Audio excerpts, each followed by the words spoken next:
वासनाएं अनादि हैं, क्योंकि सभी प्राणियों में जीने की और भोग की इच्छा नित्य है। इस प्रसंग को स्पष्ट करने के लिए एक बड़ी प्रेरक कहानी पुराणों से ली गई है। ये कथा कहती है कि वाहिक देश में सूरसेन नाम के एक अति प्रतापी राजा राज्य करते थे। उनके पास सुख समृद्धि के अनगिनत साधन थे। उनका वैभव अपार था। इसी के साथ साथ उनका स्वभाव भी बड़ा विलासी था। सुख साधनाओं में, वैभव विलास में निमग्न रहना उनकी दिनचर्या के प्रारंभ से लेकर अंत तक शामिल था। इससे ना तो वो थकते थे न ऊबते थे। बार अनेक भोग भोगे जाने के बावजूद ना तो उनकी तृप्ति होती थी न तुष्टि होती थी। ऐसे में भला उन्हें शांति कैसे मिलती? अतृप्ति, असंतुष्टि व अशांति उनके जीवन का परिचय, पर्याय व परिभाषा बनी हुई थी। वो अधिक से अधिक जीना चाहते थे, अधिक से अधिक सुखों का भोग करना चाहते थे।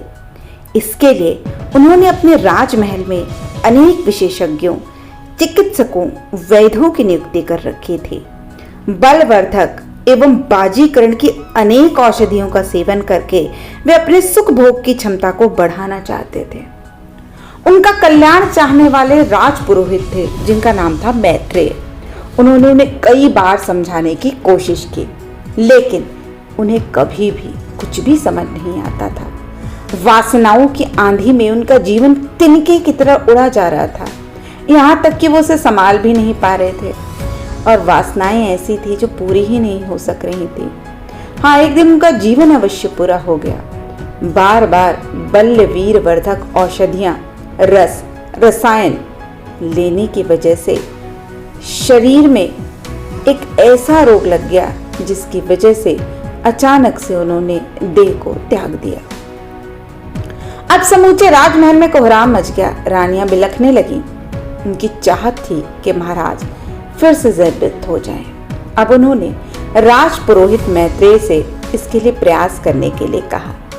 राजपुरोहित ने उनकी बात मानते हुए महाराज के शरीर को सुरक्षित रखवा दिया और वन में महर्षियों के आश्रम में चले गए। उनकी राजभक्ति पर विचार करके महर्षि प्रगाध उनके साथ चलने के लिए तैयार हो गए। महर्षि अनेक विद्याओं के जानकार थे। अलौकिक शक्तियों व सिद्धियों की उनमें विपुलता थी। इन शक्तियों व सिद्धियों के साथ उनमें जीवन का तत्वबोध भी था। वो जानते थे कि वासना का कभी अंत नहीं होता है। वासना तभी खत्म होती है जब ज्ञान आता है। बिना ज्ञान के कभी भी वासना खत्म नहीं होती है। राजमहल पहुंचकर उन्होंने वस्तु स्थिति का निरीक्षण किया। उन्होंने समाधि की गहराइयों में ये जाना कि भोग विलास की अधिकता के कारण सूरसेन कीड़े की योनि में पहुंच गए हैं और इस समय वे अन्यत्र कहीं नहीं बल्कि राजभवन के समीप उद्यान में हैं। उन्होंने इस स्थिति से राजपुरोहित व महारानियों को भी अवगत कराया। सारी स्थिति को बताते हुए उन्होंने कहा कि यदि आप सब मिलकर उन्हें कीड़े की योनि से मुक्त कर सके तो मैं उन्हें जीव की जो योनि है उनके शरीर में प्रवेश करा दूंगा। अब इसके लिए कुछ अधिक नहीं करना था, बस कीड़े को मारना था। लेकिन इसके लिए सबसे बड़ी विशेषता ये थी कि कीड़ा स्वयं मरना चाहता है। अब बात बड़ी साधारण थी। इसके लिए सभी तैयार हो गए। महर्षि प्रगाध ने उस कीड़े को पहचान लिया और उस कीड़े को बोलने की शक्ति भी प्रदान कर दी। अब राजमहल के कर्मचारी, महारानियां सब इस काम में लग गए। सुबह से शाम ढूंढते रहे और वो जो कीड़ा था वो अपने जीवन की रक्षा के लिए भाग रहा था, छिप रहा था। कीड़े की स्थिति को देखकर महर्षि ने उससे अपनी अलौकिक शक्तियों के माध्यम से बात करना चाहा। उन्होंने उससे कहा कि तुम स्वेच्छा से इस कीड़े के शरीर को त्याग दो। हम तुम्हें पुनः महाराज सूरसेन के शरीर में प्रवेश दे देंगे। साथ ही तुम्हारे पुराने शरीर को फिर से स्वस्थ व बलपूर्वक बना देंगे, जहां तुम अपने इच्छित भोगों को भोग सकोगे। अब इस पर कीड़े ने कहा, महर्षि आपका कथन तो ठीक है, पर मेरे इस नए शरीर में आनंद कम नहीं है। यहाँ पर भी मैं अपनी प्रजाति का राजा हूँ।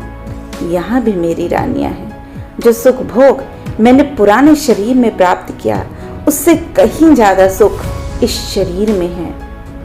कीड़े की ये बात सभी ने सुनी और इतना कहकर वो अपने बिल में चला गया। उसके जाने के बाद महर्षि ने कहा, ये वासनाएं, ये इच्छाएं अनादि हैं। इसी तरह प्रत्येक प्राणी में अपने जीवन और कल्याण की इच्छा भी अनादि है। इसी से संस्कार और कर्म फल भोग बनता है। संसार व संस्कार का क्रम चलता है। जब तक आपके हृदय में विवेक का, ज्ञान का प्रकाश नहीं उदय होगा, जब तक अविद्या का अंधकार नहीं छटता, तब तक वासना का नाश कभी नहीं हो सकता। न जाने कितने जन्मों में, कितने संस्कारों में हमने कितने भोग भोगे होंगे, लेकिन उसके बावजूद भी हर जन्म में भोग भोगने की जो इच्छा हमारे अंदर होती है, जब तक वो समाप्त नहीं होगी, उस संस्कारों को हम ज्ञान के माध्यम से, विद्या के माध्यम से कम नहीं करेंगे, तब तक इस वासना रूपी नरक से मुक्ति प्राणी कभी नहीं पा सकता। और इसी तरह अनेकों योनियों में वासनाओं के चक्कर में भटकता रहता है।